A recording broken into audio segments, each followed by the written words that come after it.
मला असं वाटतं की आपण प्रत्येक घरामध्ये कंपल्सरी एक माणसाला हाय लेवल एज्युकेशन करून दिलं तरी तो माणूस त्या घराला वरती घेऊन जाऊ शकतो.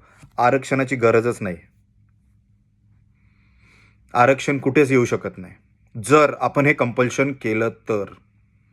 अमेरिकामध्ये एका माणसाला आयुष्यामध्ये एकदा तरी ॲडव्होकेट बनण्याचा चान्स भेटतो. That means every person has the knowledge about judiciary. ह्या गोष्टी समजून घ्या, महत्त्वाच्या गोष्टी आहेत.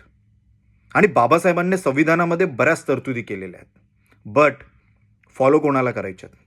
आपल्याला जातीपातीचं राजकारण, आपल्याला इकडे तिकडे झेंडे लावा, एका मित्राच्या हातामध्ये हा झेंडा, दुसऱ्याच्या हातामध्ये हा फोटो, तिसऱ्याच्या कपाळावर हा बॅनर, चौथ्याच्या स्टेटसवर. व्हॉट्सॲप तर आता एक प्रकारचं मार्केटिंग टूलच झालं आहे.